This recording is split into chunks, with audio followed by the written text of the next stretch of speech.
Hola a todos y todas, los amigos de Puntaje Nacional. Estamos acá comenzando una nueva clase de historia de preparación para la PSU.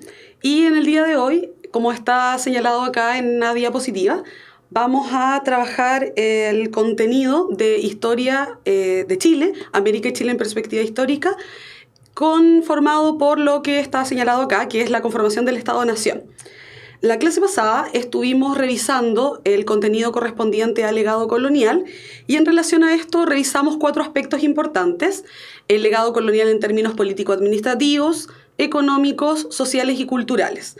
Y dejamos pendiente para la clase de hoy el contenido de legado colonial en relación a nuestro país, a Chile. Y entonces vamos a comenzar, antes de retomar el contenido particular de la clase de hoy, que es el de conformación del Estado-Nación, con esta imagen que vemos en la diapositiva, ¿cierto?, de la bandera chilena, luego del proceso de independencia, vamos a tomar y retomar, ¿cierto?, el contenido de la clase anterior, ¿ya?, que dejamos pendiente. En este sentido, los objetivos de la clase hoy son 3. Primero que todo, revisar el que nos quedó pendiente, que es comprender la importancia de la hacienda en Chile. En segundo lugar, reconocer la importancia de las ideas ilustradas en el desarrollo de una conciencia nacional, y esto ya forma parte del contenido de la clase 7, y la discusión sobre los múltiples factores que precipitaron el proceso independentista en América y en Chile. Entonces, como ven, el primero tiene que ver con el que dejamos pendiente de la clase pasada y los 2 siguientes pertenecientes a la clase número 7. A ver, cuando hablamos del periodo colonial, ya lo describimos en términos generales la clase anterior, la clase número 6, y cuando hablemos de este periodo, particularmente para el caso de Chile, vamos a tomar como un concepto importante el concepto de hacienda. Esta imagen, que está puesta en la diapositiva, es una imagen típica, o prototípica más bien, de una hacienda en tiempos coloniales. Es un dibujo, por supuesto, y en ese dibujo nos muestra más o menos de qué se trataba esta hacienda. Es un gran terreno. Recuerden que cuando los españoles llegaron a América, se les entregaron terrenos por parte de la corona española, y estos con el tiempo se fueron, ¿cierto?, heredando hacia las siguientes generaciones. Cuando ya estamos en medio de los siglos coloniales, siglo XVI, siglo XVII y XVIII, en Chile va a ser particularmente relevante la hacienda porque va a tener importancia en términos agrícolas y en términos ganaderos. Chile es un país que no posee riqueza minera al nivel que hay en México o al nivel que hay en Bolivia, en la mina de plata de Potosí.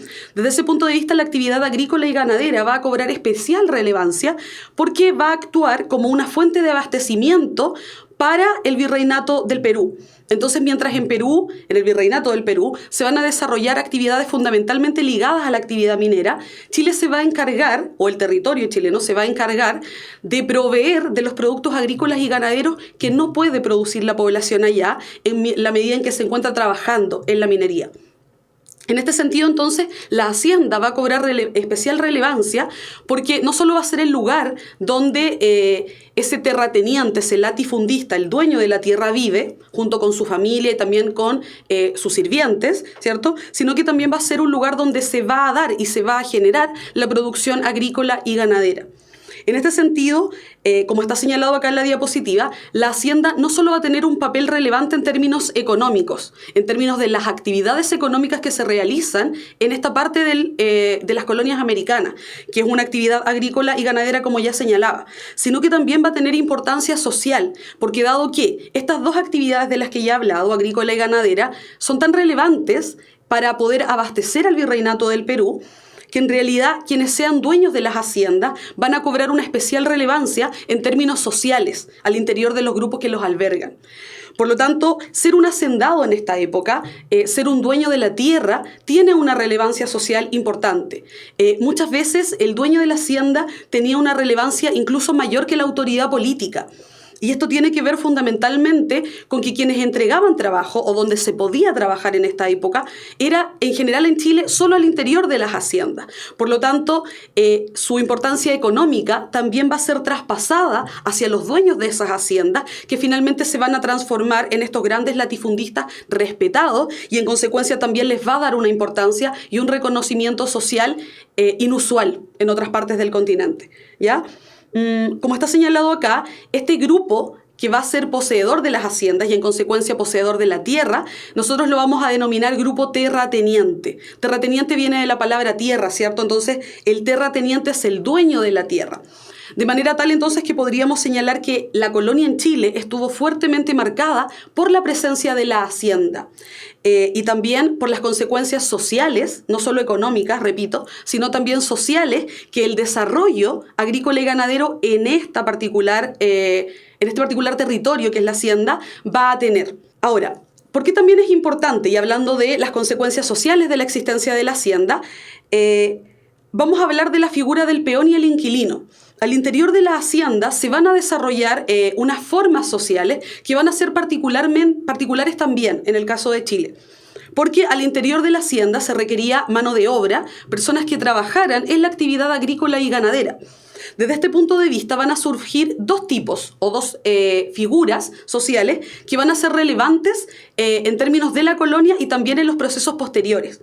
Primero vamos a tener, como está señalado acá en la imagen, la figura del peón y luego vamos a tener la figura del inquilino.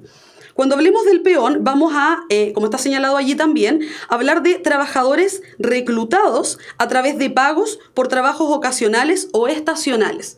La actividad agrícola, sabemos, tiene un trabajo que es estacional, ¿cierto? Hay un periodo en que de siembra, hay un periodo de cosecha, por lo tanto, las personas que trabajan en este tipo de actividad trabajan de manera temporal también y de manera estacionaria. En este sentido, lo que van a hacer los dueños de las haciendas es contratar a grupos de personas para que trabajen en esas épocas en que se requiere mayor mano de obra y a cambio de ello le van a entregar un pago, pero ese pago se va a mantener solo en la medida en que exista el trabajo. Por lo tanto, el peón va a representar la figura de lo que hoy podríamos decir que es la figura del temporero o temporera, ¿ya? Trabajadores temporales, trabajadores ocasionales. Pero también vamos a tener la figura del inquilino y la figura del inquilino es diferente de la del peón porque vive al interior de la hacienda. El peón solo trabaja en la hacienda cuando su trabajo es requerido. Sin embargo, en el caso del inquilino, él vive al interior de la hacienda y lo que ocurre es que él entrega su trabajo a cambio de poder residir al interior de la hacienda, ¿cierto? El inquilino no tiene dónde vivir y entonces esto, sin querer hacer una similitud exacta, ocurre como ocurría en la época medieval un poco, con los súbditos, ¿cierto?, del señor feudal, este vasallo que vive al interior. Entonces, el inquilino también vive al interior de la hacienda a cambio de residir en ella como arrendatario. El hacendado le entrega una parte del territorio que, por supuesto, no le pertenece al inquilino, le pertenece al terrateniente, y el inquilino trabaja. Parte de su producción, ¿cierto?, va a quedar para satisfacer las necesidades de alimentación de su propia familia, de la propia familia del inquilino, y el resto de la producción, ¿cierto?, va a quedar en manos del latifundista que luego va a comerciar estos productos al exterior, ¿ya? Entonces, desde ese punto de vista, el inquilino y el peón van a ser dos figuras sociales que van a ser de mucha relevancia en el periodo colonial en nuestro país, porque, como lo señalaba anteriormente, la estructura social de nuestro país se va a configurar de manera relevante en torno a la figura del terrateniente, o sea, el que sí tiene la tierra, y luego en torno a la figura del peón y el inquilino, que son quienes no la poseen. Por lo tanto, existe una relación de estrecha dependencia entre inquilinos y peones en relación a la figura del terrateniente o latifundista, ¿cierto?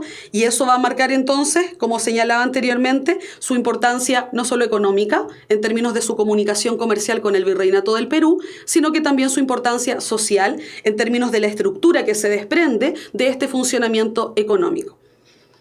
Ahora bien, lo último que vamos a señalar en relación a Chile en el periodo colonial tiene que ver, como está señalado acá, con el comercio constante con el Virreinato del Perú.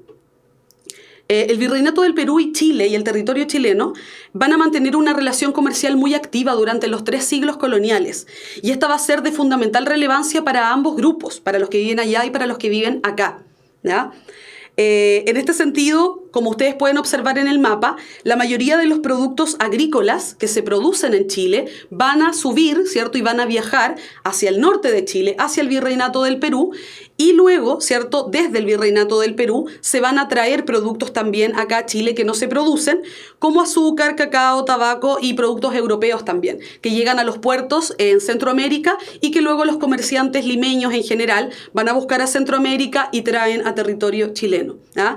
Entonces, otra de las características fundamentales del Chile colonial, además de la actividad en la hacienda, es el comercio activo y constante que se va a mantener entre el Virreinato del Perú y el territorio chileno. Entendiendo, como dije al inicio de la clase, que mientras el Virreinato del Perú en general se centra en actividades mineras, lo que va a hacer Chile y el rol fundamental que va a jugar es abastecer de productos agroganaderos a esa zona, ya que esa población está enfocada específicamente en otra actividad.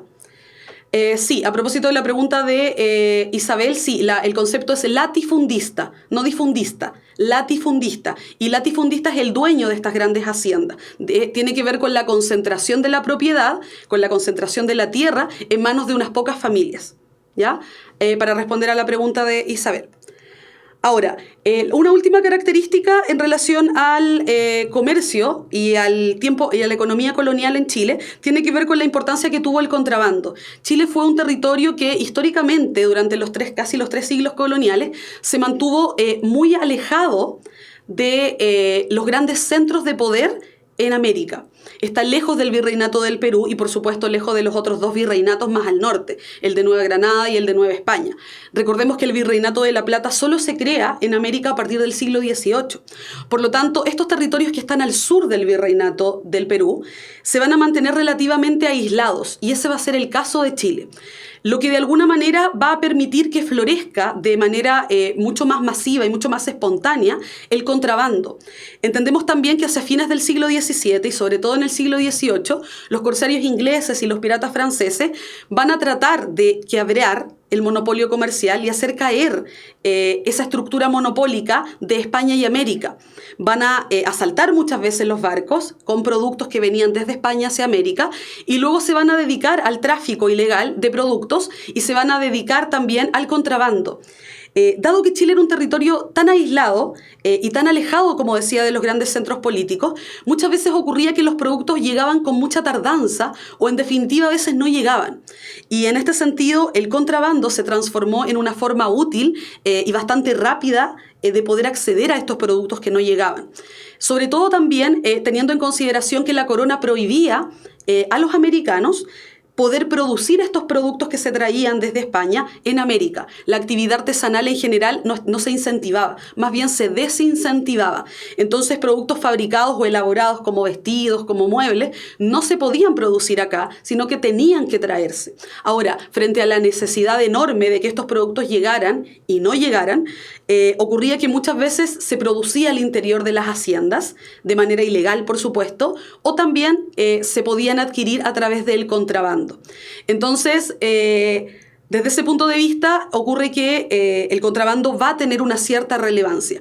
Y cuando ocurre que en el siglo XVIII los Borbones van a iniciar estas llamadas reformas borbónicas y van a tratar de controlar en mayor medida el comercio, la economía y la sociedad americana, finalmente un territorio tan aislado como Chile se va a ver perjudicado porque frente a la existencia de nuevas autoridades como la del intendente o de un nuevo virreinato como el Virreinato del Río de la Plata, que está mucho más cerca de Chile, vamos a tener muchos más ojos que van a estar observando la conducta de las personas en esta parte que por mucho tiempo se mantuvo aislada.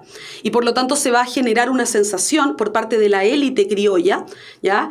De una sensación de vigilancia constante, lo que va a aumentar un cierto resentimiento o una cierta molestia con la corona española que venía de siglos anteriores, ¿ya?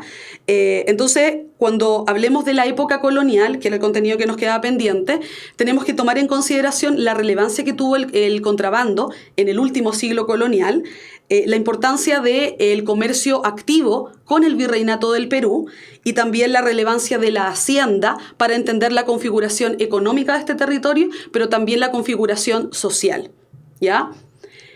A propósito de sus preguntas, sí, primero son los Habsburgo, con B y S, ¿cierto? O los también llamados Austrias, y luego los Borbones en el siglo XVIII, ¿ya? Sí, y cuando hablamos de piratas, por ejemplo, hacemos referencia a Sir Francis Drake, ¿ya? Y también a los corsarios, que eran promovidos por la corona española para dedicarse a este tipo de actividades. Teniendo en consideración estas tres características que ya he mencionado, vamos a dejar el contenido de colonia y nos vamos a pasar de lleno al contenido que nos corresponde hoy, que tiene que ver, como lo señalaba en la primera diapositiva, ¿cierto?, con la conformación del Estado-Nación. Ahora ya no solo entendemos la colonia en términos generales, que revisamos la clase pasada, sino que también entendemos en términos muy generales cómo se desarrolló el periodo histórico-colonial en nuestro país en particular. Y ahora vamos a hablar de la conformación del Estado-Nación. Cuando nosotros hablamos del Estado y la Nación, tenemos que tener en consideración que después de 3 siglos coloniales fue un proceso lento y difícil el proceso de independencia, ¿sí? Para que se haya llegado finalmente a ser territorios independientes de la corona española, se tardaron por lo menos entre 12 y 13 años. Eso es bastante tiempo en términos históricos también. Y entonces hay que entender que para que se haya podido producir, tuvieron que madurar una serie de factores, vamos a dejarlo acá, una serie de factores para que este proceso pudiera avanzar en el tiempo. Hay algunos historiadores que estiman que de no haberse producido la captura de Fernando VII en 1808 en España, probablemente el periodo colonial podría haber continuado otros 100 años más, otro siglo colonial más. Sin embargo, como eso no ocurrió, se va a desatar esta coyuntura histórica que va a permitir que surjan países independientes, que antes no existían, por supuesto. Entonces, un hecho inesperado, que es la captura de Fernando VII, va a desencadenar un proceso que también es inesperado y que va a finalizar con la creación de estados y naciones independientes de la corona española. Estados que no existían hasta el siglo XVIII, ¿sí? Esta línea de tiempo es la misma línea de tiempo que les mostré en la clase anterior, la clase número 6, y que periodifica en términos generales la historia de nuestro país. Entonces tenemos un primer momento que se denomina, desde el punto de vista historiográfico más europeo, descubrimiento y conquista. Tenemos la colonia, de la que ya hablamos la clase pasada y retomamos hoy, y vamos a observar hoy particularmente el periodo que va entre 1810 y 1823, que conocemos como independencia, o la emancipación de las colonias americanas de la metrópoli española, ¿ya? Cuando hablemos del proceso de independencia, tenemos que tener claro, a efectos de la PSU, que vamos a clasificar los antecedentes que explican este proceso en factores externos e internos, ¿ya?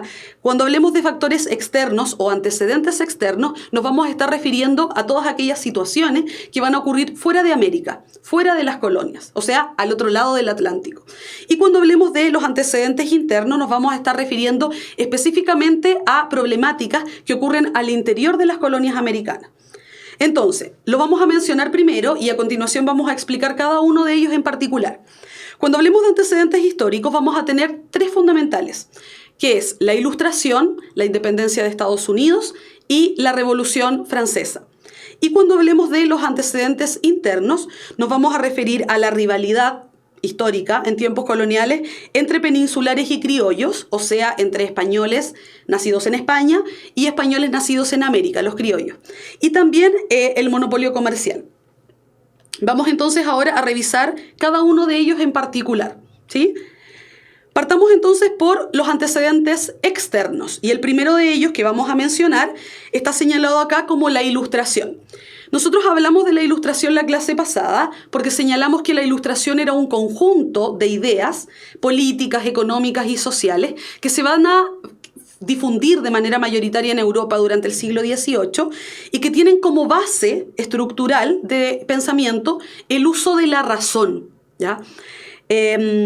El uso de la razón, porque en realidad los grandes filósofos de la época ilustrada del siglo XVIII van a sostener que las explicaciones que los seres humanos tenemos que dar en relación al mundo que nos rodea tienen que tener como componente fundamental el uso de la razón. Tenemos que poder explicar el mundo y la naturaleza que nos rodea a partir del uso o de explicaciones racionales y no de explicaciones mitológicas ni de explicaciones religiosas.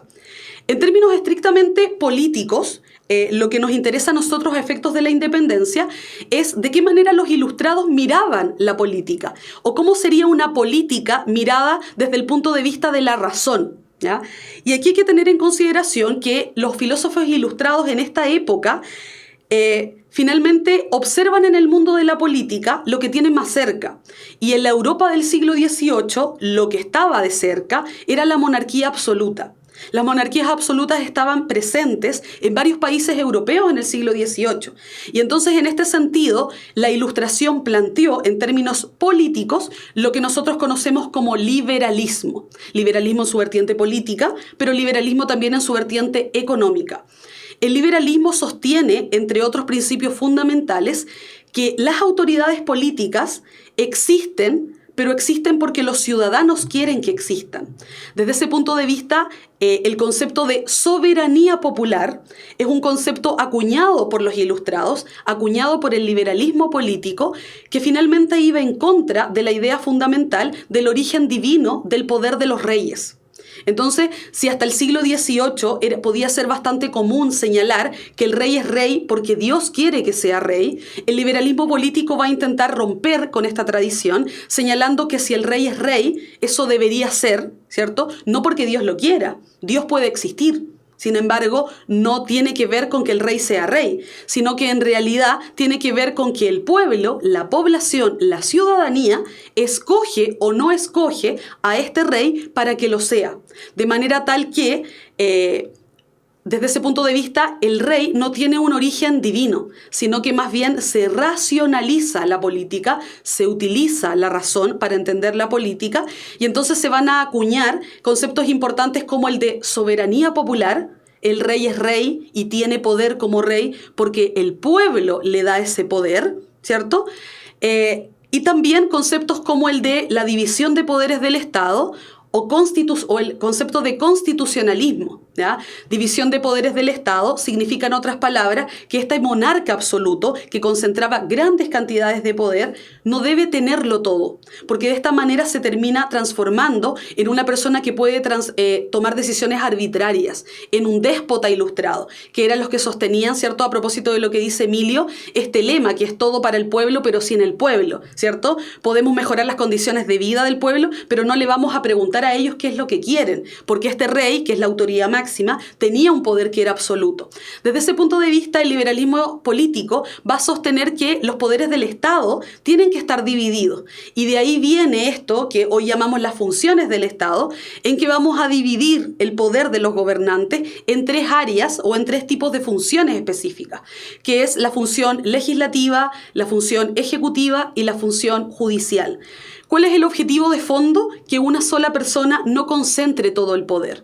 No podría ocurrir que una persona haga las leyes y al mismo tiempo las aplique. ¿Se entiende? Desde este punto de vista, entonces, el liberalismo político busca limitar la autoridad del monarca absoluto, igual que la teoría de la soberanía popular.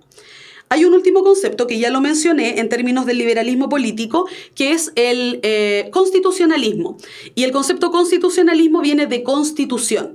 ¿Con qué tiene que ver esta idea fundamental? Otra vez, igual que las dos anteriores, con limitar la autoridad del rey. ¿En qué sentido la limita la Constitución? Al día de hoy, en nuestras propias sociedades y en nuestros propios sistemas democráticos, la Constitución está por sobre los estados, de manera tal que tanto gobernantes como gobernados deben regirse por la cantidad de normas y regulaciones que están escritas en la Constitución, ¿sí? Cuando una ley está escrita, no puede quedar al arbitrio de la interpretación personal de la autoridad política. ¿Se fijan? Desde este punto de vista, entonces, la Constitución va a permitir que tanto el pueblo, ¿cierto?, como los gobernantes tengan con toda claridad, valga la redundancia, ¿cierto?, tengan claro qué es lo que deben hacer, pero también tengan claro qué es lo que no deben hacer. Y como está escrito, esto no puede darse para dobles interpretaciones. En este sentido, el monarca absoluto, cuando gobierne con una constitución, claramente no va a poder decidir lo que quiera decidir, como ocurría muchas veces en los siglos anteriores, sino que en realidad va a tener que remitirse a lo que estrictamente la ley manda, prohíbe o permite, como dice nuestra propia Constitución en la actualidad, ¿ya? Y eso en la actualidad, a propósito de lo que dice Emilio, ¿cierto? La Constitución en la actualidad garantiza la existencia del Estado de Derecho. En esos tiempos, claramente, como esto estaba en pañales, ¿cierto? Era un conjunto de ideas incipientes todavía y no aceptados por la generalidad en el mundo político, ni tampoco por los monarcas, no podríamos hablar de Estado de Derecho. Sin embargo, de lo que sí podemos hablar es de la limitación al poder del rey. Ahora, ya que estamos hablando de liberalismo político, ¿cierto? Tenemos que entender qué sentido tiene este concepto en términos de la independencia. Y es bastante simple, porque cuando las colonias americanas inicien su proceso de independencia, lo que va a ocurrir es que van a acudir a conceptos como el constitucionalismo, como la soberanía popular, como la división de poderes del Estado, finalmente para poder justificar en términos teóricos y racionales el proceso de independencia que se estaba llevando a cabo. ¿Sí? Y lo que eran ideas vagas o ideas no tan comúnmente aceptadas, ¿cierto? A inicios del siglo XVIII, a fines del siglo XVIII y sobre todo a inicios del siglo XIX, van a ser difundidas y aceptadas por la mayoría de la población. ¿Sí? El liberalismo en términos económicos postula, por otro lado, ¿cierto?, que el monopolio comercial, que es la forma en cómo comercia España y América, no debería existir porque el Estado, la corona española en este caso, no debe participar de la actividad económica. En este sentido, entonces, tanto el liberalismo político como el liberalismo económico van a ser ideas revolucionarias que el rey o los reyes en esta época en Europa van a pensar que van a atentar contra los principios fundamentales del origen divino de su poder. Y por eso va a estar por mucho tiempo prohibido, durante los 3 siglos coloniales, la llegada de textos que hablasen de estas temáticas en América. Y esto va a explicar también que la llegada de estas ideas a América sea bastante más tardía de lo que ocurrió en Europa. Cuando hablemos de liberalismo, librecambismo y neoliberalismo, a propósito de la pregunta, es importante entender que estos conceptos, para poder utilizarlos, van a tener que enfocarse a épocas históricas particulares. Por ejemplo, si yo hablo de neoliberalismo, me estoy refiriendo particularmente a una época que se sitúa históricamente en los años 80. ¿Cierto? Pero cuando hable de liberalismo, ¿cierto?, me voy a estar refiriendo fundamentalmente a fines del siglo XIX siglo XVIII y durante todo el siglo XIX. Entonces, por ejemplo, cuando yo utilizo el neoliberalismo y acuño el prefijo de neo, estoy hablando de las ideas fundamentales del liberalismo, pero digo un nuevo liberalismo que es propio de los años 80 y que se implantó, por ejemplo, en Chile en la dictadura militar. ¿Ya? Vamos a retomar esos contenidos en todo caso más adelante cuando hablemos de conceptos económicos y cuando hablemos de historia de Chile en el siglo XX. ¿Ya? Ahora, ya tenemos claro el primer antecedente, que es el antecedente externo, que es la Ilustración, y vamos a pasar a los dos siguientes, que es la independencia de Estados Unidos y también, como está señalado acá, la Revolución Francesa. No nos vamos a detener en describir en profundidad cada uno de estos procesos, pero sí tenemos que entender que efectos de la independencia de las colonias americanas, tanto la independencia de Estados Unidos como la Revolución Francesa, actuaron como referentes para la aristocracia criolla. ¿En qué sentido? La independencia de Estados Unidos mostró a los americanos la factibilidad de poder llevar a cabo un proceso de independencia por parte de una colonia. Porque Estados Unidos, igual que América, era una colonia. En el caso de Estados Unidos era una colonia de Inglaterra, en el caso de América, de España. Sin embargo, independiente de cuál fuera la metrópoli que conquistó los territorios, ambos territorios son colonias. Y cuando se vio que el proceso de independencia en Estados Unidos fue un proceso exitoso, eso hizo que algunas personas en América miraran con buenos ojos la posibilidad de iniciar un proceso similar al de esto. Porque en realidad, si otra colonia, igual que nosotros, pudo hacerlo, entonces significa que también los americanos podrían, si quisieran, llevar a cabo un proceso como eso. Y por otro lado, también representó un ejemplo en términos de que en Estados Unidos este proceso de independencia exitoso puso de manifiesto la aplicabilidad o la materialización de los principios ilustrados de los que yo hablaba en la diapositiva anterior. Entonces, podríamos decir que cuando se observa la organización de la República en Estados Unidos, posterior a su proceso de independencia, se prueba que estos ilustrados en realidad no estaban hablando tonteras. No estaban hablando cosas que eran inaplicables, porque el modelo de desarrollo político posterior a la independencia en Estados Unidos dio cuenta de que estos principios sí podían ser aplicables, sí se podían dar en la práctica y podían resultar con bastante éxito. ¿Sí? Entonces actuó como un espejo, como una especie de referente para los americanos. En tercer lugar, vamos a tener a la Revolución Francesa, Los años solo como un dato particular, no se los van a preguntar en la PSU. Y de la Revolución Francesa, lo más importante en términos del proceso de independencia es lo que nosotros conocemos como la Declaración de los Derechos del Hombre y el Ciudadano. Esta declaración, que es un conjunto de principios que, como está señalado allí, establece derechos para el hombre y para el ciudadano, finalmente va a ser una herencia que van a tomar en cuenta todas las constituciones posteriores que se van a crear en el mundo.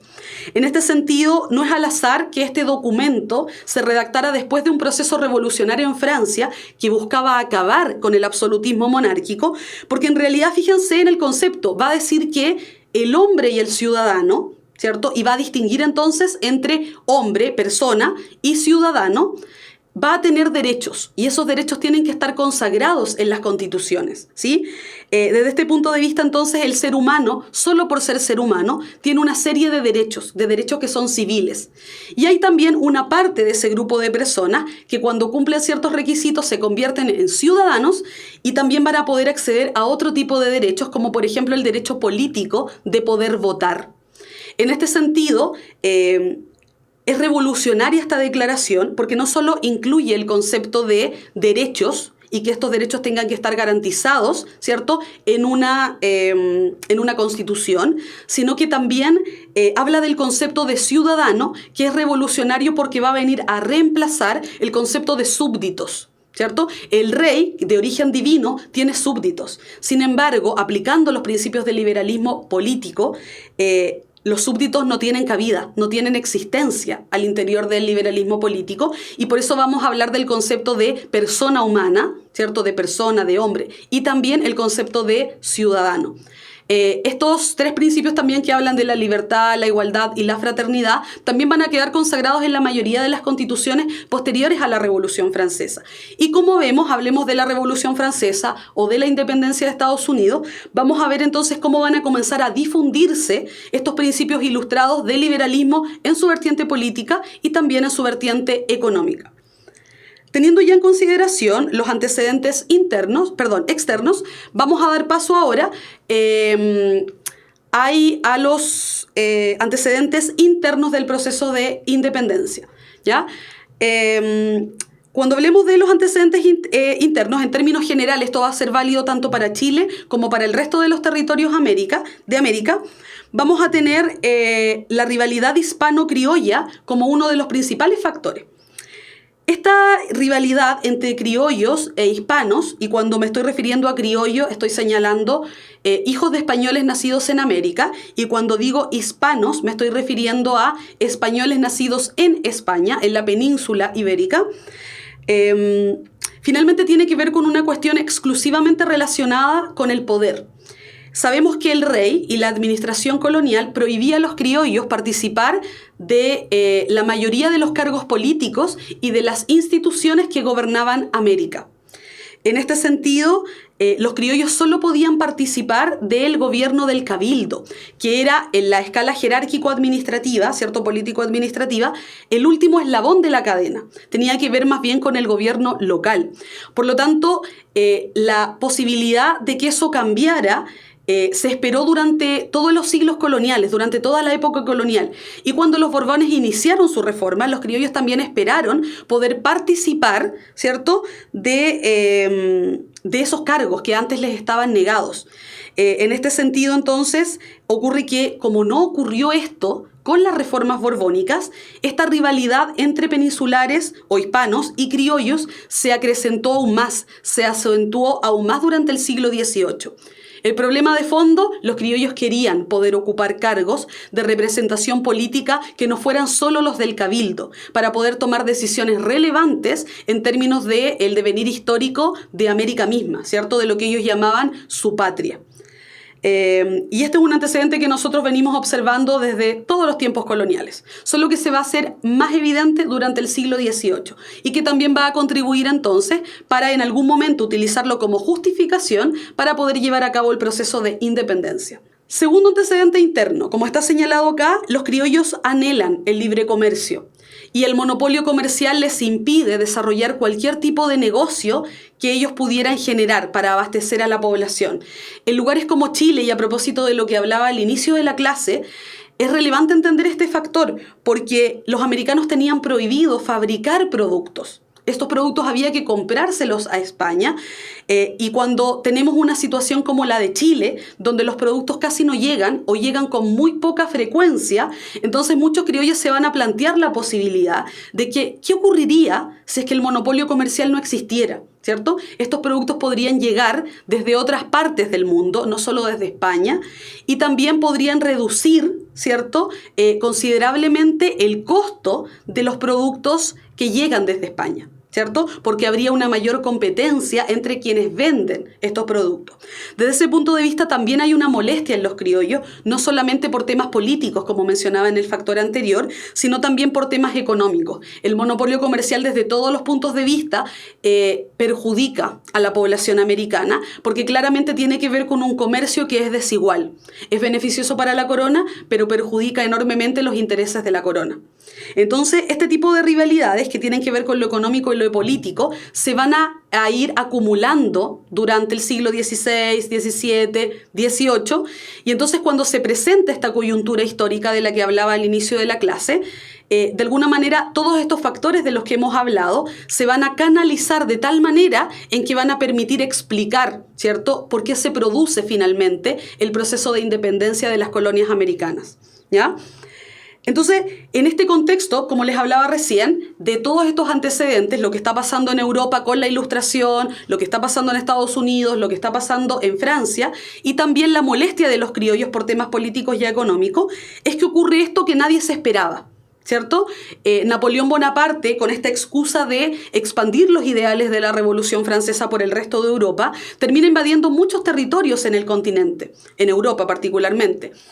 Y desde ese punto de vista, en algún minuto, cuando quiere invadir Portugal, pasa por España, y lo que en algún minuto iba a ser una ocupación temporal, vamos a pasar por España para poder llegar a Portugal, se transformó en una ocupación permanente que terminó con que Napoleón decide encarcelar al rey de España, en este caso Fernando VII era el nombre de ese rey, y poner en su lugar a su hermano, que es José Bonaparte, ¿ya? Ahora bien, es importante entender que nosotros no tenemos que comprender con profundidad cuál es el proceso que realiza Napoleón en Europa. Lo que sí tenemos que entender es cómo esto, ¿cierto?, la invasión de Napoleón a España y el encarcelamiento del rey, que es Fernando VII, finalmente produce una coyuntura histórica, produce un hecho histórico que es inesperado. Sí, es conocido como Pepe Botella José Bonaparte, ¿ya? Pero este hecho que es inesperado va a desencadenar un proceso histórico que era inesperado también.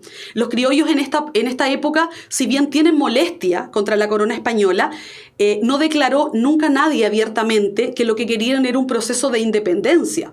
Los criollos querían mayores libertades en términos políticos, querían mayores libertades en términos económicos, pero nadie en el siglo XVIII se hubiese atrevido a señalar la posibilidad de una independencia de la corona española.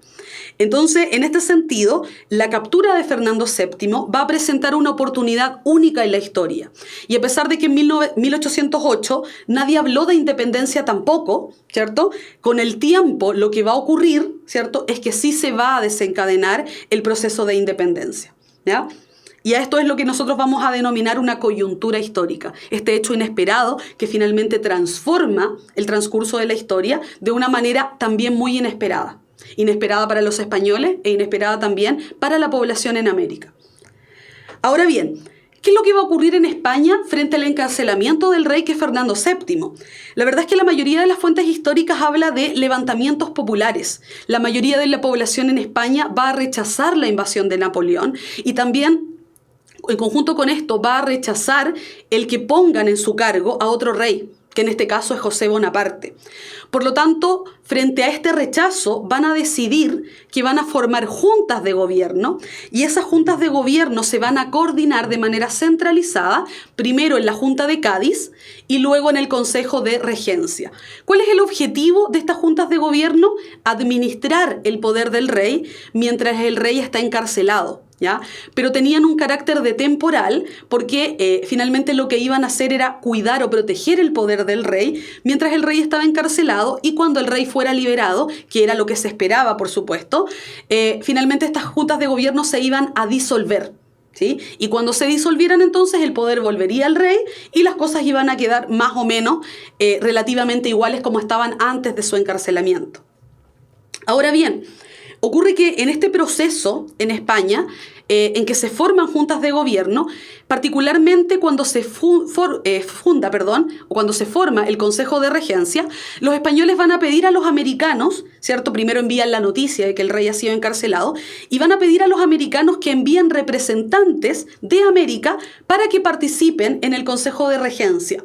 Pero se va a producir una situación, una diferencia de opinión muy importante, porque la verdad es que la cantidad de representantes de parte del continente americano en el Consejo de Regencia era notablemente inferior en relación al número de representantes españoles en el mismo Consejo de Regencia.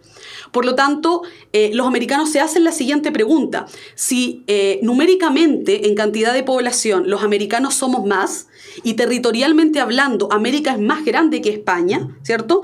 Entonces, ¿qué justificación válida podría explicar que los americanos envíen un número de representantes inferior al número de representantes de España o de las juntas de gobierno de España? ¿Ya? Claramente la respuesta de los españoles fue la siguiente: ustedes tienen menos representantes porque son una colonia. Son colonia de España y por lo tanto claramente su representación en el Consejo de Regencia, y por Consejo de Regencia nos vamos a referir al organismo que va a coordinar la acción de todas las juntas de gobierno en España, finalmente les parecía de toda lógica a los españoles que los americanos enviaran menos representantes, porque observaban a América como una colonia y en consecuencia desde un punto de vista de inferioridad en relación al pueblo español. Y aquí todo va a cobrar sentido, lo que yo había dicho anteriormente, porque a los americanos no les pareció para nada que el número de representantes que tuvieran que enviar al Consejo de Regencia, que era quien finalmente iba a tomar las decisiones en ausencia del rey, y luego le iba a traspasar esta información a las juntas de gobierno locales, finalmente se hacen el siguiente cuestionamiento, ¿ya? Y es un cuestionamiento que también le hacen llegar al Consejo de Regencia y a los españoles. América y España pertenecen al rey de España, ¿ya? De manera tal que América no le pertenece a los españoles, como tampoco América le pertenece a España. América, igual que España, le pertenece al rey, de manera tal que en ausencia del rey, ¿cierto?, el poder regresa al pueblo, ¿cierto?, utilizando la teoría de la soberanía popular, y es este pueblo que ahora tiene nuevamente su poder en sus manos, quien va a decidir cuál es la mejor forma de gobernarse ahora que el rey está encarcelado. ¿Se entiende o no? De alguna manera lo que va a ocurrir es que estos americanos van a recurrir a la teoría de la soberanía popular postulada por el liberalismo político para poder argumentar de manera racional el por qué los americanos, igual que los españoles, podían formar juntas de gobierno, ¿cierto? Si el rey es rey porque porque la población, porque el pueblo, ¿cierto?, decide que él es rey. Ahora, en segundo lugar, el rey es dueño de América y de España. Por lo tanto, América pertenece al rey, no a los españoles. Desde ese punto de vista, entonces, ahora que no está el rey, tanto los españoles como los americanos pueden, ¿cierto?, decidir de forma autónoma cuál es la mejor forma de gobierno mientras el rey regresa. Y así como los españoles, ¿cierto?, decidieron formar juntas de gobierno, los americanos señalaron que igual que ellos, ¿cierto?, también tenían derecho a formar sus propias juntas de gobierno. Y esto explica, por ejemplo, que en América y Chile, ¿cierto?, el cabildo abierto, el cabildo al que se convoca en América, cuando llega la noticia de que el rey ha sido encarcelado, ¿ya?, finalmente va a decidir que lo que los americanos tienen que hacer es exactamente lo que los españoles hicieron al otro lado del Atlántico. ¿Qué es esto? Formar juntas de gobierno que van a tener dos características. Van a ser temporales porque solo van a existir, ¿cierto?, mientras el rey esté ausente, y van a ser leales a la figura del rey, porque de alguna manera lo que buscan es resguardar su poder para no reconocer a ninguna otra autoridad impuesta desde fuera, en este caso impuesta por Napoleón Bonaparte, ¿Ya? A propósito de la pregunta, ¿qué es el Consejo de Regencia? El Consejo de Regencia, igual que la Junta de Cádiz, van a ser dos organismos que se van a crear en España para poder coordinar la acción de las distintas juntas de gobierno en España.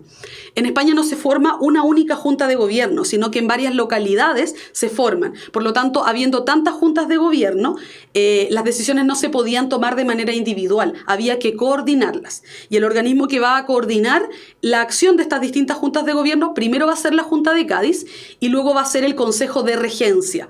Regencia viene de la palabra regir, de establecer, de gobernar. Por lo tanto, el Consejo de Regencia va a poder coordinar y sugerir a cada junta de gobierno cuáles son las mejores decisiones ahora que el rey está encarcelado. Ahora, ya que en España se formaron juntas de gobierno, por la razón que ya les expliqué, acudir a la teoría de la soberanía popular, los americanos también van a decidir formar juntas de gobierno. Y Chile no va a ser la excepción, ¿ya? En Chile el cabildo, se va a convocar a un cabildo abierto, se llama, porque se convoca a todos los vecinos que integran este cabildo en 1810.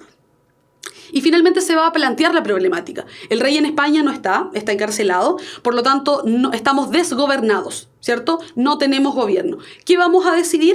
Y los vecinos que conforman este cabildo van a decidir que, igual que España, van a formar juntas de gobierno, juntas temporales y leales a la figura del rey. A partir de esto y a partir de... Sí, Ignacio, la Junta de Cádiz precede el Consejo de Regencia. El primer organismo que va a coordinar la acción de las juntas de gobierno es la Junta Central de Cádiz y a continuación esta se va a disolver y va a dar paso a la existencia del Consejo de Regencia. Así es que en términos temporales una va primero y la otra va después, ¿ya? Como les decía, a partir de la formación de juntas de gobierno en América, lo que va a ocurrir es que se va a iniciar un proceso que nosotros tradicionalmente periodificamos en estas tres etapas, ¿ya? La que está acá y esta línea de tiempo que yo muestro es la particular de Chile, ¿ya? Pero estos tres periodos que conocemos como Patria Vieja, Reconquista y Patria Nueva se van a dar en general en toda América y lo que va a variar entre un lugar y otro tiene más bien que ver con los años en que uno inicia y otro termina, ¿ya? En este sentido, lo que nosotros tenemos que saber a efectos de la PSU y lo que dice el DEMRE en relación a este contenido es que no tenemos que entender con especificidad, ¿cierto?, los años, ¿ya? Como tampoco tenemos que saber ni manejar conceptos en relación a las batallas o nombres de héroes y personajes. Pero lo que sí tenemos que hacer es caracterizar cada uno de estos periodos. Por lo tanto, ¿qué ocurrió en cada uno de estos periodos que contribuyó al proceso de independencia hacia 1823? ¿Ya?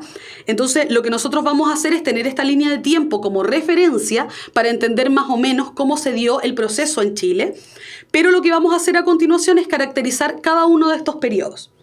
Y vamos a partir con el primero, ¿cierto?, que nosotros conocemos tradicionalmente como Patria Vieja y que va a estar temporalmente ubicado entre 1810 y 1814. 1810, año de inicio, con la formación de la primera Junta Nacional de Gobierno, y 1814 va a coincidir en Chile con lo que nosotros denominamos el desastre de Rancagua, y también en Europa va a coincidir con el regreso del rey, ¿ya?, cuando el rey es liberado porque las tropas napoleónicas se van de España, ¿ya? Y esos dos hechos se van a dar simultáneamente. Ahora, en relación a la Patria Vieja, más allá de todo lo que nosotros estudiamos en el colegio, ¿cierto?, en relación a los héroes, en relación a las batallas, repito nuevamente que lo importante es poder establecer cuáles son las características fundamentales del periodo. Y en este sentido, la Patria Vieja va a tener tres características fundamentales. La primera de ellas tiene que ver con la contradicción que va a existir entre la declaración de principios que hace la primera Junta Nacional de Gobierno en Chile, ¿cierto?, y las acciones concretas que realiza en la práctica. ¿A qué me refiero con esto? Me refiero a que en 1810, cuando se firma o cuando se funda la primera Junta Nacional de Gobierno en Chile, la Junta declara dos principios básicos, ¿cierto? La Junta de Gobierno es temporal, por lo tanto se va a disolver cuando el rey vuelva, y es leal a la figura del rey. Esos son los principios que declara. Pero cuando nosotros observamos en detalle y revisamos en detalle cuáles son las obras o cuáles son las acciones que llevó a cabo esta Junta de Gobierno, en realidad se produce una contradicción entre lo que declaran, temporalidad y lealtad, y lo que hacen en la práctica. Yo puse dos aquí como ejemplo, ¿ya? La Junta de Gobierno realizó entre sus principales acciones dos que yo considero que son bastante relevantes. Primero, decide, como primera Junta Nacional de Gobierno, cerrar el Tribunal de la Real Audiencia. La Real Audiencia era un tribunal de justicia que funcionó durante todo el periodo colonial en América y en Chile. Entonces, la pregunta que nosotros deberíamos hacernos es la siguiente. Si la Junta de Gobierno es temporal y estamos cuidando el poder del rey mientras el rey vuelve, ¿qué sentido tiene cerrar el Tribunal de Justicia que es la Real Audiencia?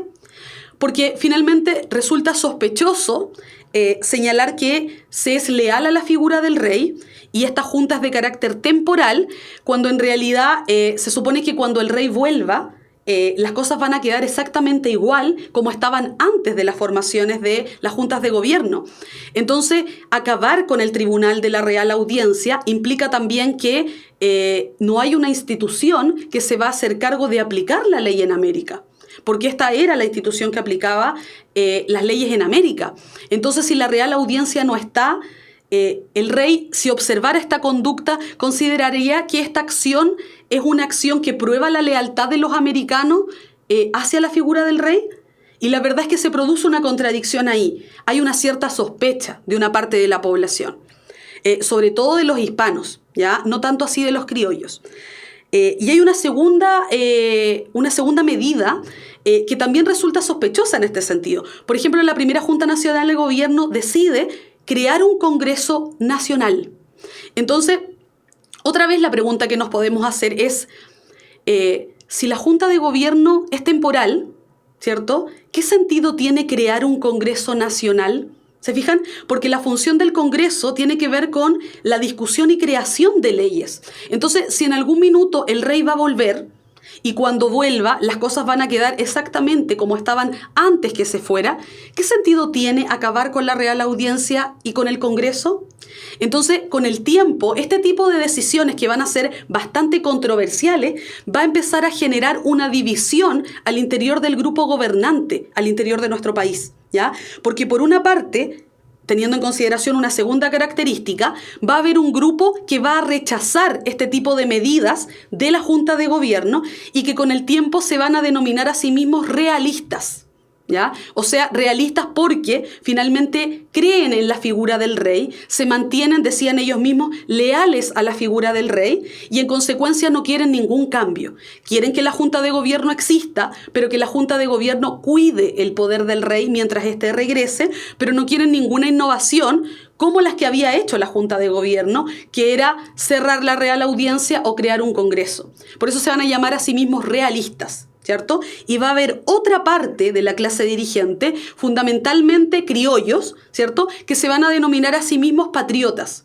¿Por qué patriotas? Porque señalan que ellos van a velar, ¿cierto?, por el buen funcionamiento de la patria. Y cuando ellos hablan de patria, no están pensando en España, están pensando en América, entendiendo que los criollos son hijos de españoles que nacieron en el continente americano. Desde ese punto de vista, entonces, esta contradicción entre lo que declara la Junta de Gobierno y lo que en la práctica hace va a generar una escisión, una división y una separación al interior del grupo gobernante, ¿cierto?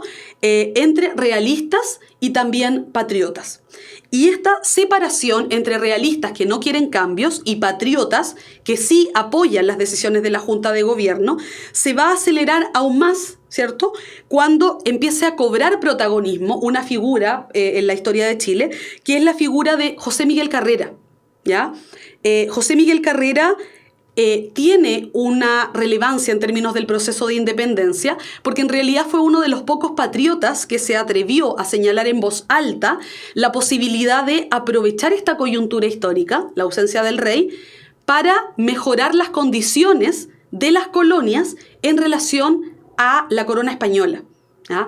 En algún minuto José Miguel Carrera habló abiertamente de independencia, ¿cierto?, de aprovechar este momento porque no se va a volver a repetir, y eso generó que tuviera muchos adeptos como también muchos detractores. La mayoría de los realistas llamaban a Carrera y a los que pensaban como él patriotas exaltados, ¿cierto?, señalando finalmente que la serie de propuestas que tenían eran bastante extremistas en relación a el objetivo inicial de la Junta de Gobierno. ¿ya? Entonces, la figura particular de José Miguel Carrera va a jugar en el proceso de independencia un factor de aceleración, ¿ya? Finalmente, cuando José Miguel Carrera se atreve a enunciar en voz alta esto de lo que ya les hablaba y que él estaba pensando, generó una serie de adeptos. Y eso con el tiempo se fue transformando en un proceso de aceleración del proceso independentista. Porque cuando la Junta de Gobierno se funda en 1810, nadie hablaba de independencia. Pero cuando José Miguel Carrera comenzó a hablar de este concepto y de aprovechar la oportunidad, es que finalmente otros también lo van a hacer. Y en este sentido, entonces, va a ocurrir que se va a transformar en un personaje muy controvertido en la historia de Chile y muy controvertido también en su propia época, ¿sí? Ahora, José Miguel Carrera es controversial también no solo por hablar del concepto de independencia, no solo por ser un patriota que los realistas llamaban exaltado, sino que también porque su forma particular de llevar a cabo lo que deseaba no era compartida por todos los patriotas tampoco, ¿ya? Entonces tenía opositores al interior de su propio grupo, que eran los patriotas. Y es porque en realidad cuando a él no le gustaba algo o no le gustaba el curso que estaba tomando las decisiones de la Junta de Gobierno, su forma de solucionarlo era dando un golpe de Estado, ¿ya? José Miguel Carrera no dio un golpe de Estado, dio 3 golpes de Estado en un breve periodo de tiempo. Por lo tanto, esta forma particular de llevar a cabo y de acelerar el proceso de independencia no le gustó a todo el mundo, ¿sí? Ahora, cuando después de 2 golpes de Estado, finalmente José Miguel Carrera terminó tomando el poder en sus manos, ¿cierto? Y cuando lo hizo, llevó a cabo una serie de obras y una serie de acciones que son bastante representativas en términos de lo que él quería, ¿ya? Y es a eso que nosotros llamamos finalmente un proceso de aceleración. Por ejemplo, hechos como la creación de La Aurora de Chile, que fue el primer periódico nacional, con el objetivo de difundir las ideas de los patriotas y de los patriotas exaltados que hablaban de independencia. Crear el Instituto Nacional con el objetivo, decía José Miguel Carrera, de formar a la clase dirigente que en el futuro, ¿cierto?, va a gobernar este país que se va a llamar Chile. Crear la Biblioteca Nacional, donde hubiesen textos y literatura que hablara del liberalismo económico y político y que pudieran llegar libros que habían estado prohibidos en América durante el siglo XVI, XVII y XVIII. ¿Ya? Creó una bandera nacional, ¿cierto? Creó un escudo nacional. Y también, muy polémico, un reglamento constitucional en 1812 en el que señalaba que ninguna orden emanada de fuera del territorio chileno iba a ser obedecido por la población en esta parte de América. Entonces, desde ese punto de vista, todas estas acciones que tomó José Miguel Carrera después de sucesivos golpes de Estado permitieron que aquellos que no estaban tan convencidos comenzaran a convencer de la posibilidad de aprovechar esta oportunidad porque no se iba a volver a presentar en otro momento de la historia. Y en este sentido, José Miguel Carrera va a jugar un papel relevante en términos del desarrollo histórico de este proceso, ¿sí? Estas 3 características, la figura de José Miguel Carrera, la división entre realistas y patriotas y esta contradicción entre los objetivos de la Junta y sus acciones concretas, van a permitir que nosotros caractericemos en términos generales la patria vieja. Cuando hablemos de la patria vieja, nosotros no podríamos decir que es generalizado el pensamiento de Carrera, ¿ya? Pero cuando vayamos a la siguiente etapa, que es lo que nosotros conocemos como restauración monárquica, sí vamos a entender que esto que Carrera en un momento señalaba y que era minoritario con su grupo de patriotas exaltados, se va a comenzar a ser generalizado en lo que nosotros conocemos como restauración monárquica o tradicionalmente llamado reconquista. La restauración monárquica o reconquista se va a llevar a cabo entre los años 1814 y 1817. Va a coincidir exactamente con la vuelta al rey. En 1814 el rey es liberado en España. Napoleón retrocede con sus tropas y cuando el rey se encuentra, ¿cierto?, con estas juntas de gobierno en España y con estas juntas de gobierno en América, la verdad es que no lo puede creer. Piensen ustedes en el concepto que tienen los reyes en esta época, un concepto de monarcas absolutos, y por lo tanto, cuando observan lo que la población hizo en España y en América, al rey no le pareció nada leal, ¿cierto?, a pesar de lo que declaraban españoles y americanos, nada leal por parte de la población haber llevado a cabo este tipo de acciones. Por lo tanto, va a ordenar, ¿cierto?, tanto en España como en América, que finalmente se haga una vuelta atrás, o sea, que se ordenen las cosas tal y cual como estaban antes de que él fuera encarcelado por Napoleón. En este sentido, va a ordenar, en el caso particular de lo que es atingente a Chile, al Virreinato del Perú que envíe tropas, ¿cierto?, a todos los territorios que tiene cerca y que han formado juntas de gobierno para finalmente acabar con las juntas de gobierno y también detener, encarcelar, exiliar, ¿cierto?, a la población que había participado de cualquier acción que tuviese que ver con la formación de las juntas de gobierno. En este sentido, entonces, se va a iniciar una persecución que va a ser masiva, a muchos criollos, y eso por supuesto va a aumentar el resentimiento del grupo criollo contra la figura del rey y la monarquía española. Ahora bien, en el caso de Chile, por ejemplo, se exilió a muchos patriotas a la isla de Juan Fernández, ¿sí? La idea era que se quedaran en un lugar alejado donde nadie pudiera escucharlos, ¿cierto? Y ojalá se murieran allá para que no entorpecieran la vuelta del rey. Ahora, en las fuentes históricas de esta época también se habla de este concepto que yo destaqué en mayúscula, que es la cruel represión. Los americanos tenían una imagen del rey que era completamente distinta a la de este rey que volvió en 1814. Por lo tanto, desde este punto de vista, el rey no solamente reprimió a la población, ¿cierto?, y acabó con todas las instituciones y juntas de gobierno que se habían creado durante la Patria Vieja, sino que también se hablaba de la cruel represión, ¿cierto? Esta represión se actuó con alevosía, o sea, con la intención de reprimir y de generar daño en la población para que finalmente nadie se atreviera nunca más, ¿cierto?, siquiera a sugerir algo como mayor libertad política o como mayor libertad económica.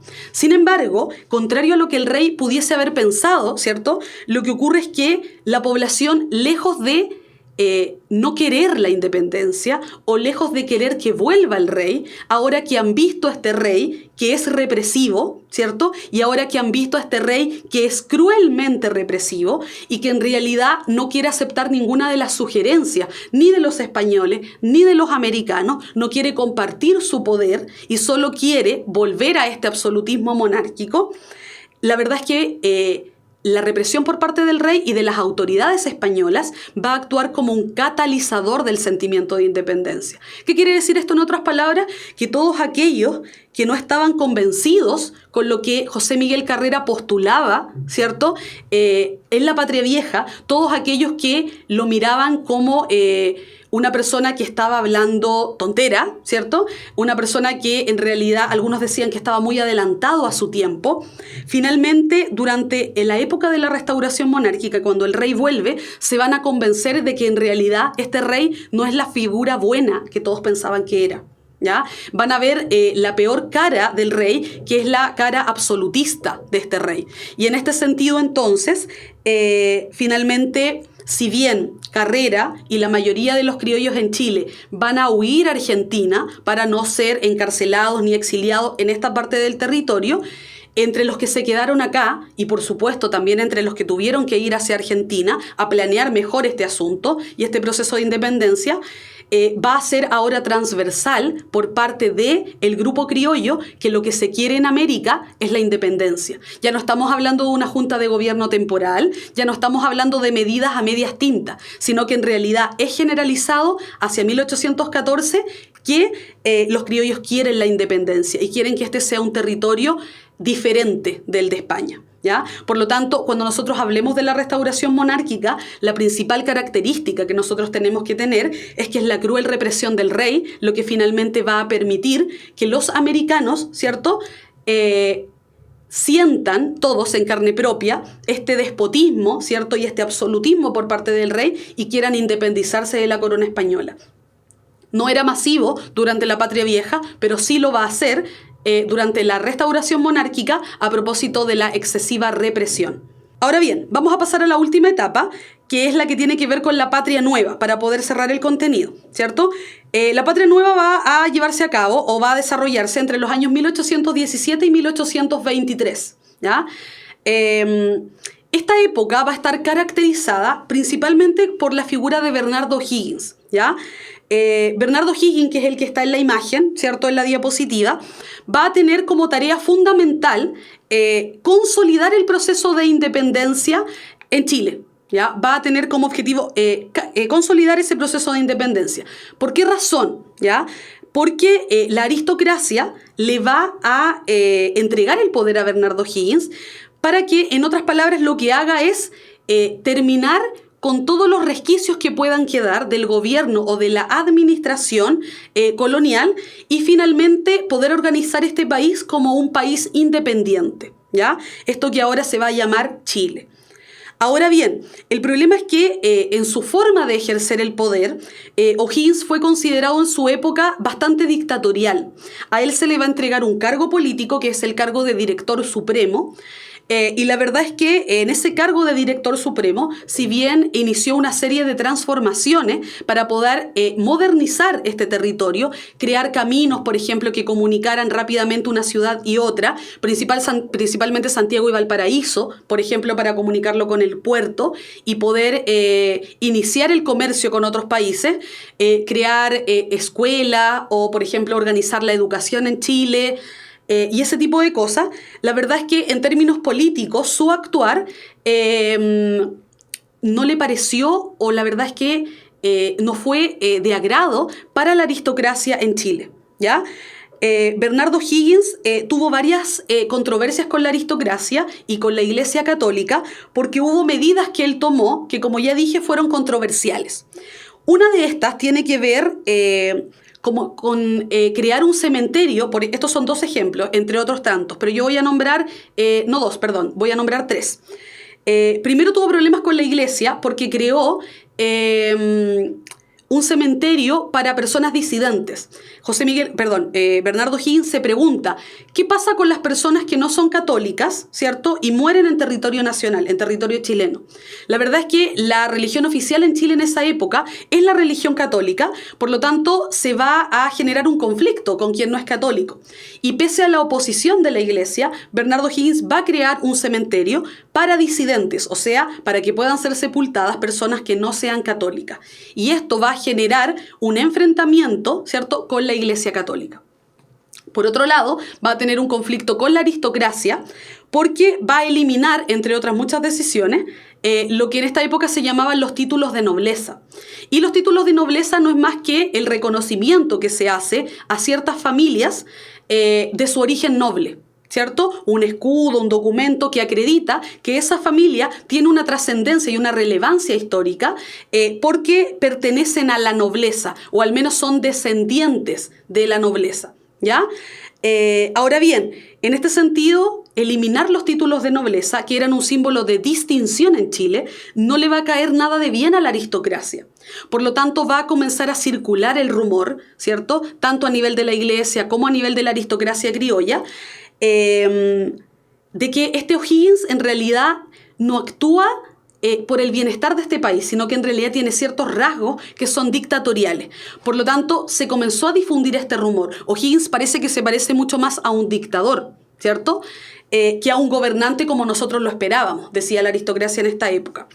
Ahora bien, cuando la aristocracia estaba buscando una excusa, ¿cierto?, para señalar a O'Higgins como un dictador, la encontró perfectamente cuando en 1822 Bernardo Higgins promulga una constitución donde va a señalar en uno de sus artículos que él puede ser reelegido en el poder y mantenerse en el poder de manera indefinida.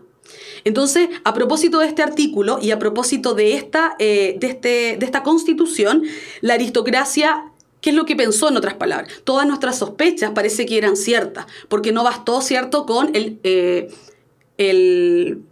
no bastó con la eliminación de los títulos de nobleza, no bastó con la creación de un cementerio para disidentes, sino que además él quiere perpetuarse en el poder. Por lo tanto, a todas luces es un dictador. Esto no lo estoy diciendo yo, lo decía la aristocracia en esta época.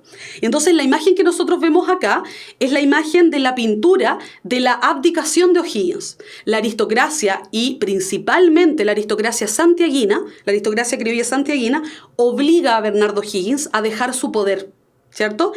Y por eso se le llama abdicación. Cuando Higgins deja el poder, y por eso en la fotografía, o en la pintura en realidad, se ve tan ofendido, ¿ya? Porque en realidad O'Higgins dice, yo quería lo mejor para este país y por eso entendí que tenía que tomar una serie de decisiones porque la aristocracia me entregó este poder y ahora me obligan a renunciar, o sea, me obligan a abdicar. La abdicación de O'Higgins va a significar dos cosas, ¿cierto? Por una parte, va a significar el fin de la patria nueva, ¿cierto? Pero va a significar también que con su abdicación se pone fin al proceso de consolidación de la independencia, ¿ya? Y en este sentido, O'Higgins, si bien jugó un rol que es fundamental en el proceso de independencia desde la Patria Vieja, participando en la mayoría de las batallas que se pelearon contra las tropas realistas, contra las tropas españolas, finalmente va a terminar en 1823 no solo abdicando al poder, sino también siendo exiliado a Perú, lugar desde el que nunca pudo volver.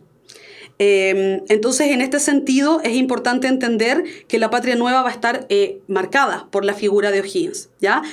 Lo que va a ocurrir después del gobierno de O'Higgins lo vamos a ver en la próxima clase a propósito de la organización de la República y el periodo de los ensayos constitucionales, ¿ya? Por ahora lo que yo quiero hacer, en honor al tiempo, porque viene otra clase después de esta, es hacer una síntesis, ¿ya?, de los principales procesos que nosotros revisamos en la clase de hoy y que voy a detallar a continuación, ¿ya? La difusión de las ideas ilustradas, yo las voy a leer, ¿cierto? La difusión de las ideas ilustradas en las colonias americanas permitieron que durante el siglo XVIII la élite criolla tuviera conocimiento sobre el liberalismo político. Y como yo decía anteriormente, eso no significó en la práctica que se hablara de independencia. Sin embargo, por supuesto, sí sabían de ilustración. Los jesuitas también durante el siglo XVII y XVIII se habían encargado de difundir también estas ideas. En segundo lugar, el proceso de independencia se produjo por múltiples factores, factores externos y factores internos, ¿ya? La crisis de la monarquía, que queda en evidencia con las reformas borbónicas, la maduración de las aspiraciones políticas de la élite criolla durante el proceso de restauración monárquica y también condiciones estructurales, problemas que venían de antes, como el problema de los cargos políticos de los criollos, ¿cierto?, como el monopolio comercial que molestaba a la clase criolla, y también se produce por las acciones individuales, ¿cierto?, la importante participación que tuvieron figuras como Carrera y como O'Higgins en este proceso de independencia. Los primeros años provocaron una división al interior de la sociedad entre realistas y patriotas, que es lo que finalmente va a empezar a definir claramente qué quiere uno y qué quiere el otro grupo. Y en último lugar, ¿cierto?, la idea de independencia fue madurando lentamente, pero no hacia 1810, ¿ya? En 1810 la mayoría de las personas no habla de independencia. José Miguel Carrera habla de la independencia, los patriotas exaltados, pero no todo el mundo. La idea de independencia madura en la época de la restauración monárquica como una consecuencia de la represión del rey y de las autoridades españolas en América. Y en último término, organizar la república, ¿cierto?, luego de la independencia, generó diferentes dificultades y dividió la aristocracia criolla entre lo que en el futuro, y a partir de la próxima clase, vamos a llamar liberales y conservadores, ¿cierto? Se va a poner fin al proceso de independencia hacia 1823 y el proceso que se va a iniciar a continuación es el que nosotros conocemos como una época de ensayos constitucionales o también de aprendizaje político, donde finalmente se van a hacer la pregunta, ahora ya somos libres, ya hemos creado Chile. Entonces la siguiente pregunta es, ¿cómo vamos a organizar este país que acaba de nacer? Y ese proceso es un proceso que va a tardar años también, porque piensen ustedes que para un territorio que ha sido gobernado como colonia y que no ha tenido independencia política ni económica durante 3 siglos, claramente la tarea de organizar un país y una república independiente va a ser bastante dificultoso y bastante extenso en el tiempo, ¿ya? Por lo tanto, con esta síntesis vamos a dar por terminada la clase de hoy y vamos a dejar adelantado para la próxima que lo que vamos a revisar, ¿cierto?, es el proceso de ensayos constitucionales, el proceso de aprendizaje político, ¿ya? Y finalmente, ¿cómo se va a organizar esta república ahora que este territorio que se llama Chile es un Estado-nación independiente de la corona española, ¿ya? Sí, efectivamente nos falta tiempo, ¿ya? Pero vamos a tratar de sintetizar mucho más los contenidos para que podamos revisar una mayor cantidad de ellos en las siguientes clases, ¿ya? Yo los dejo invitados para la próxima clase todos los miércoles entre las 6 y ojalá las 7 de la tarde, que no nos extendamos en el tiempo tanto así. Y también adelantarles que en el futuro vamos a realizar algunas clases que tengan que ver solo con aclarar dudas, ¿ya? Para que no se queden con esto y las vayan pensando y las podamos trabajar más adelante, ¿ya? Que tengan una buena tarde. Como les decía, los dejo invitados e invitadas para la próxima clase, miércoles, entre las 6 y las 7 de la tarde. Que tengan una excelente tarde, una mejor semana y nos vemos la próxima clase. Que estén muy bien.